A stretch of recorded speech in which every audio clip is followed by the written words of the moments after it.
Um, I am so pleased to be here with my colleagues to introduce a bill to address surprise medical billing. And the principle that my office has always taken, but I think is the principle which we all embrace, is that the patient should be the reason for the care, not the excuse for a bill. Let me just explain the process. Several months ago, we began to meet with the goal of speaking of price transparency. And as we look for aspects of price transparency to address, this came up logically. We requested information from stakeholders, have received a tremendous amount of feedback from stakeholders, and have incorporated that feedback as our staffs continue to work together to find a place that was fair to all. And let me just say, in fairness to the stakeholders, they all agreed the patient should be held harmless. If you will, not a point of leverage, but rather a reason for the care. Now, our legislation now means that a patient is protected from receiving out-of-network bills in emergencies or when receiving care at in-network facilities. The provider would be paid the difference between a patient's in-network cost sharing and the median or the average in-network rate for their services.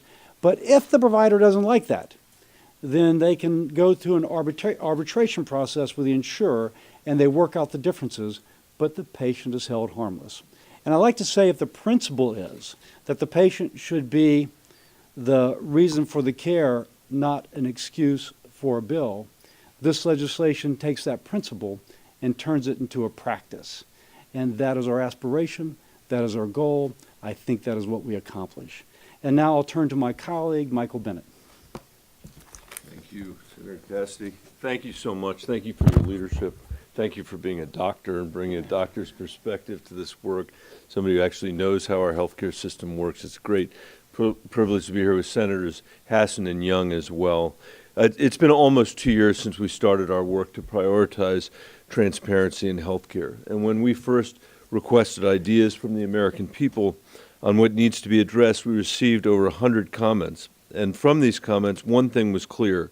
Consumers want to know what they're paying at the point they receive care, not weeks or months or even years later. This should come to a shock, as our healthcare system has been everything but transparent. Nobody knows, nobody has any idea what anything actually costs. Patients may be given one estimate for a healthcare service only to be billed for thousands more after they go home. You can go to your in-network hospital to deliver a baby and get billed thousands of dollars from the out-of-network anesthesiologist. As I was walking over here, my scheduler said to me she just got a bill for her anesthesiologist a year after she had had her kid in the hospital. About a month ago, I had surgery for prostate cancer. The charges were $94,000. I can't imagine what somebody would have done with that bill if they hadn't been in network. And what's even more egregious is having health insurance and receiving a bill like this because it was an emergency and you had no idea who was on staff in your in-network hospital. The last thing a patient should have to worry about is being blindsided by unanticipated and potentially financially devastating medical bills. That's why we've been working with the patient and medical communities to find the most viable pathway forward on this bill, and we've arrived at a solution that will fairly reimburse providers for their services with an option for providers or insurers to appeal a payment and go to arbitration. This bill is the result of months of bipartisan work, and I want to thank all of my colleagues, the ones I mentioned earlier, and Senator Murkowski as well, for her work on this legislation. I look forward to continuing discussions with the HELP Committee so we can finally take action on surprise medical bills. We have so much work to do to fix our broken healthcare system. In my state, whether you're for the Affordable Care Act or whether you're against the Affordable Care Act, people are deeply unhappy, deeply dissatisfied with the way their families intersect with America's healthcare system. This is a real step forward to make a difference for the American people. And with that, let me introduce Senator Young, and he can take it away.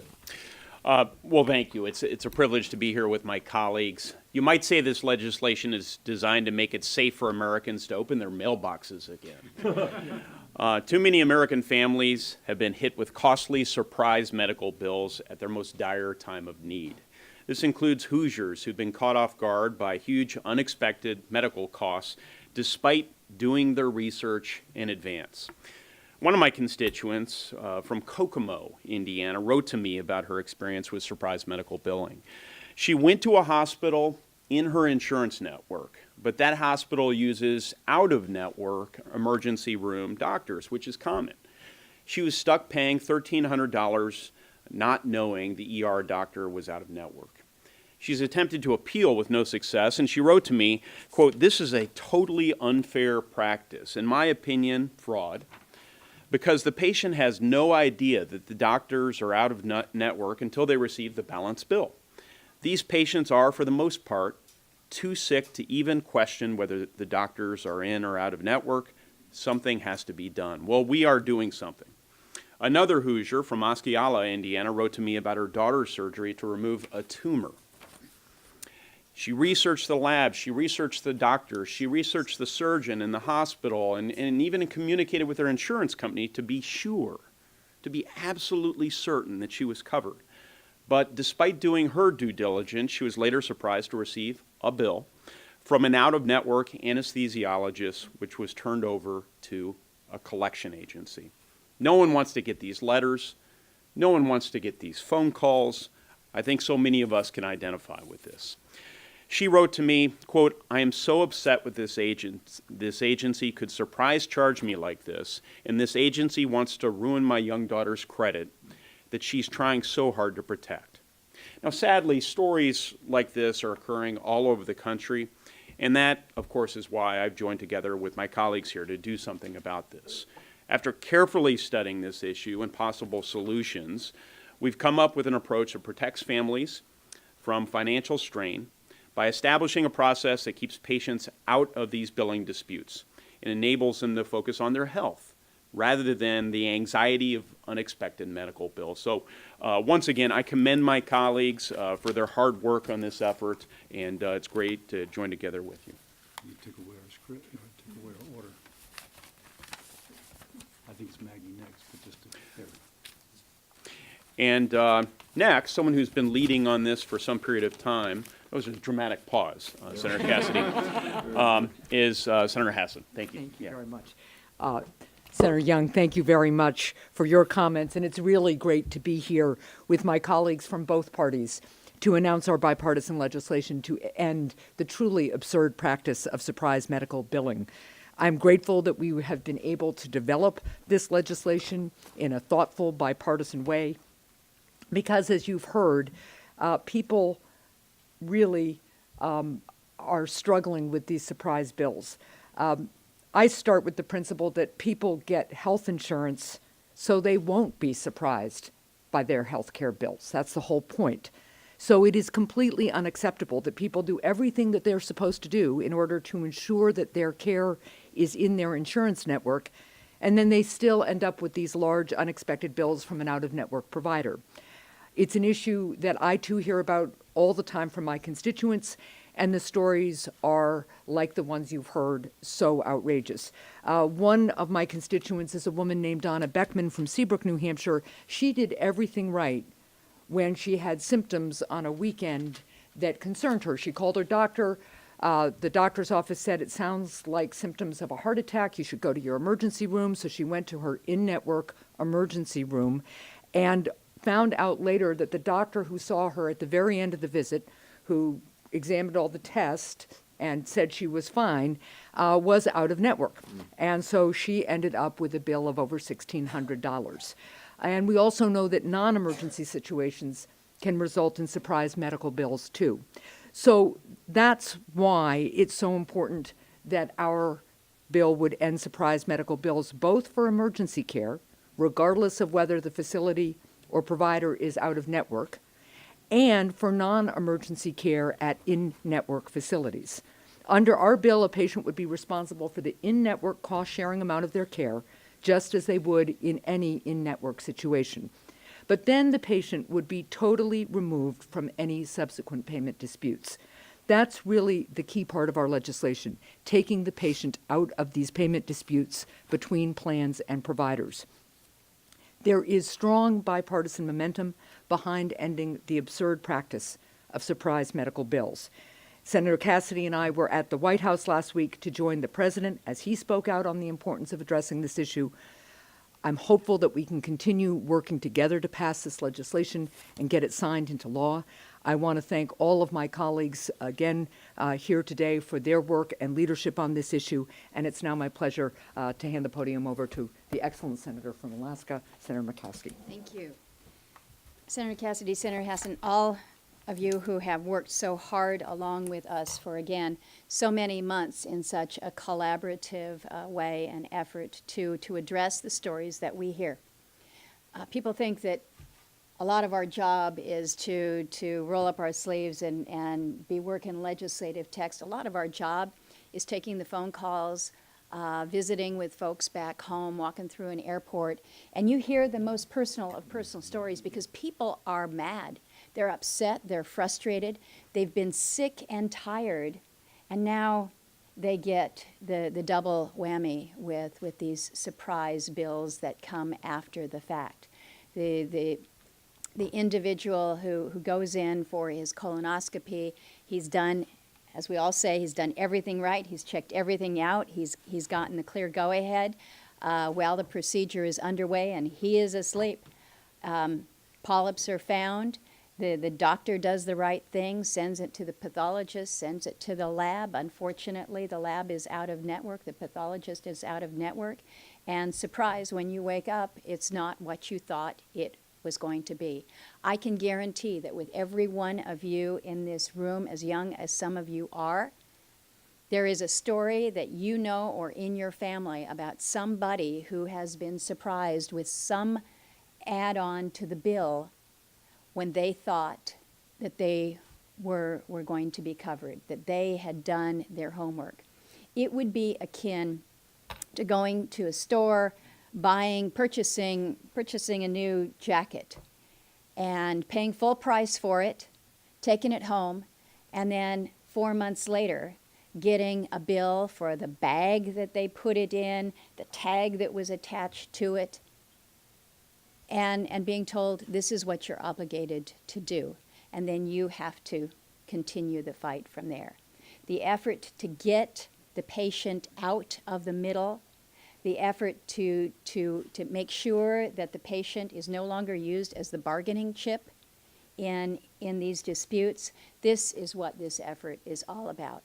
It's not perfect. I think we know that we've got some more work to do here in the Senate. Our colleagues in the House have introduced a measure. There are good ideas that are out there. As one who comes from a state that is hit by extraordinarily high costs when they come to air ambulances, this bill doesn't address it. That's something that I would like to try to figure out how we deal with.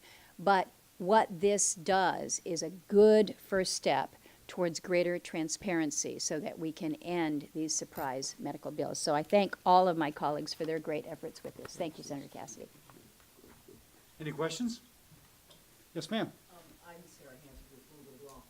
Can anybody address, on the arbitration issue, that's not in the House bill, the health insurers and the employers say that could be inflationary. Can you all address that? Do you want?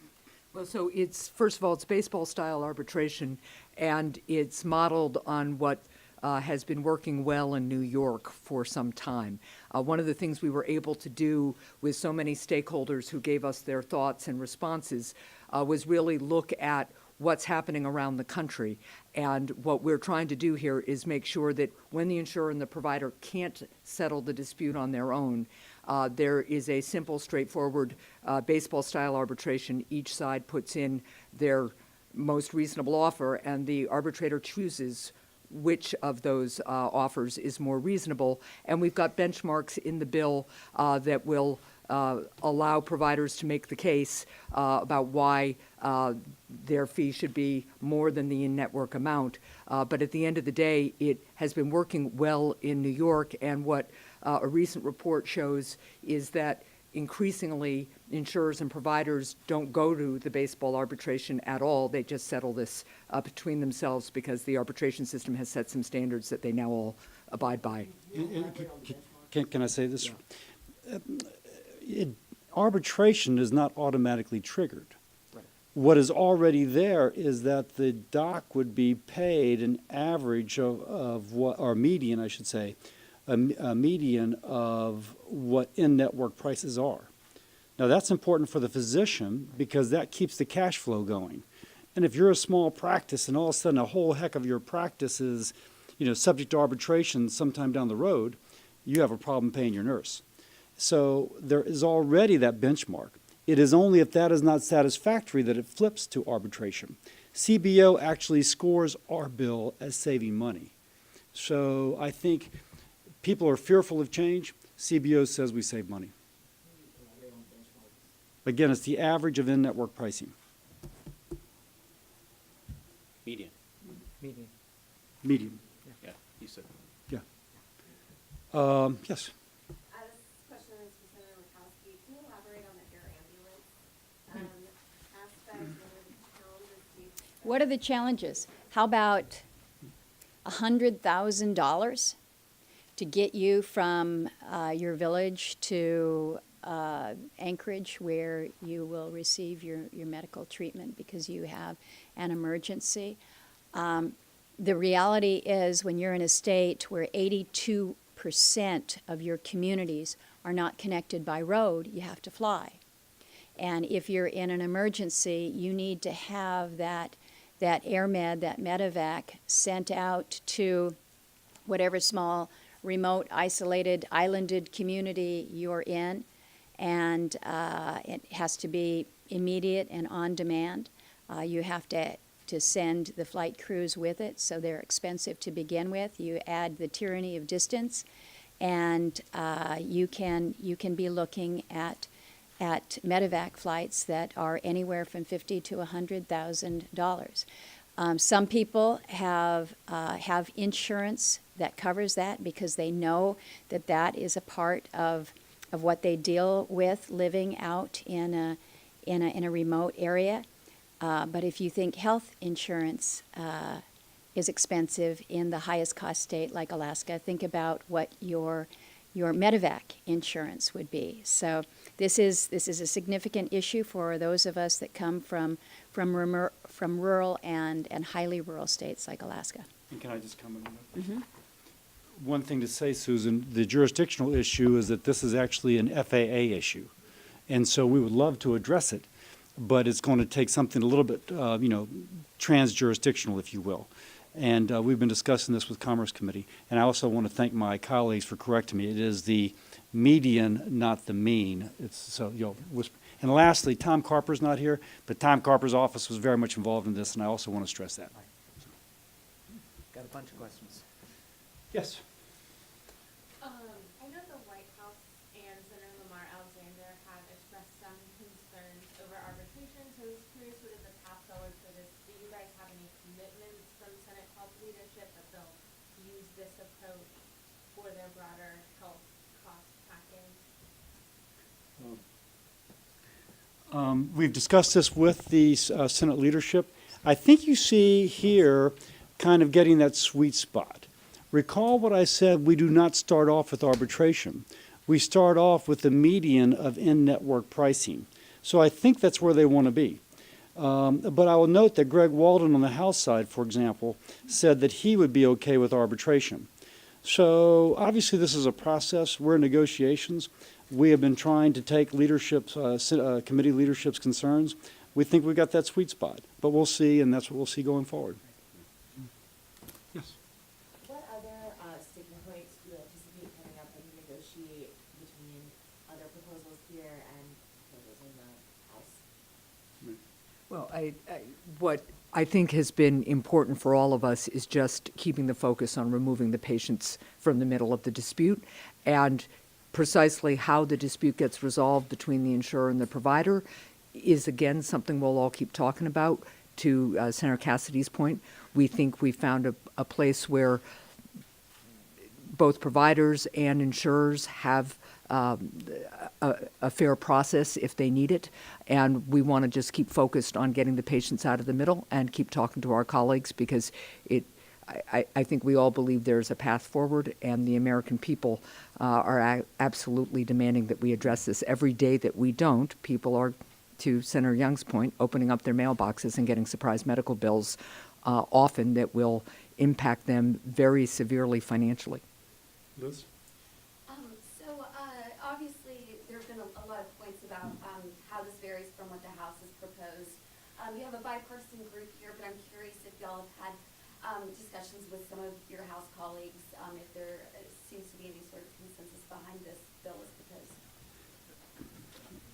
proposed. I can't say that I personally had those discussions, but I will point out something. That when we came together, everybody behind me plus Carper and Murkowski, and said we want to start working on price transparency, we put out a document as regards price transparency. There are a lot of similarities between that document that we put out several months ago and that which the Democratic-controlled leadership of Energy and Commerce just put out. That's pretty good. But what we did with that, and I'm not criticizing them, we're just a little bit further along the process, is we had a request for information from all the stakeholders. And we got that information. They were very generous supplying. We've digested it. We've talked about all our considerations. Murkowski lives in a state in which, you got 750,000 people over something half the size of the lower 48. They have a different issue than New Hampshire, which has, I think, 32 hospitals? 26 hospitals in a state which is, shall we say, smaller than Alaska. So I think what we've taken is those broad principles that they are starting with, and we have brought it to this legislation. So I'd like to think that we will converge at the same point, and that they will kind of like what we've done. I just want to again commend my colleagues. I've enjoyed, our office has enjoyed working with them. You've shown a lot of leadership here, so I regret that I need to disengage. Thank you. Thanks. Maybe one more question? Hey, I'm Ariel from International Policy. It seems like you guys are trying to move quickly on this, but as we discussed, there's some differences with what the House has and maybe what the White House wants. What is your sort of ideal timeline and path forward on this? We're putting it in. Yeah. Now, we got to force the conversation. But that said, Lamar Alexander has said that he wants to start considering these issues and help by the end of this month. And maybe have I think he said, and I'm looking at my staff to confirm, having a vote, next month, in that's June. right. Yeah, he said that when we were at the White House. Yeah, so I don't think that we're hustling it. I think we're kind of hitting our marks. Look, we have been working on this for some time, as Senator Cassidy has pointed out, and we invited stakeholders to give us their feedback. We made adjustments. As a result, we've made adjustments to balance the particular needs and unique characteristics of our various states, which are representative of states all across our country. And again, to the point that this may seem speedy by Washington standards, to my constituents, this is not speedy at all. Right. And to the people who are getting hit by surprise medical bills to the tune, some of them $100,000, even though they went to an in-network facility, that is a family-altering, finance-altering, life-altering bill for most people in the United States of America. And so this is really an important and urgent issue to address, and we want to move forward responsibly, but with the same kind of urgency that the problem demands. And let me say one more thing. I think implicit in what you said is that we may not have fully considered it. Aside from the fact when Dr. Senator Hassan goes to New Hampshire or Bill Cassidy goes to Louisiana, we're hearing from our constituents. Right. We personally have been speaking about this for months. Yeah. And, for example, I was a little skeptical of the arbitration, and then Maggie said, no, wait, this is how we would do it. And I would push back, and then she would push back. And so we end up in this kind of nice place. So the pages of feedback we've gotten from stakeholders, patient groups, physicians, hospitals, small businesses, insurers, is this high. The personal conversations would be this high. So I would say this has almost been a committee process. Yeah. With our staff meeting biweekly.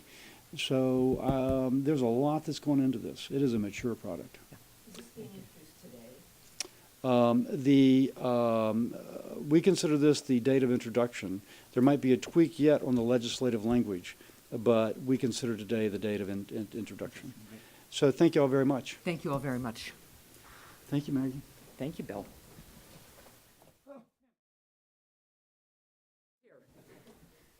One P.S. more reason why public transit can foil you. Yes.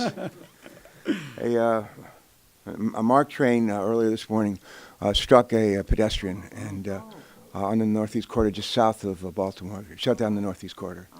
And I hope the person's okay, going to be okay. It really ties in, though, with what we're talking about here today. That person's going to end up in an emergency room somewhere. And no, passenger may or may not be conscious, may or not, probably not able to say to whoever's taking them there, take me to a hospital, it's in my network. That person has bigger problems than that, though. Other people are going to show up at hospitals today in emergency rooms that they picked because it's in their network. It's in a hospital in their network. And they will ultimately be treated by somebody in that hospital, in that emergency room, who's an out-of-network provider. And that person who's trying to do the right thing will end up with a large medical bill. And in some cases, many cases, not have the ability to pay for it. I'm told that about 40% of the people in our country don't have more than like $400 in cash to be able to pay their emergency bills.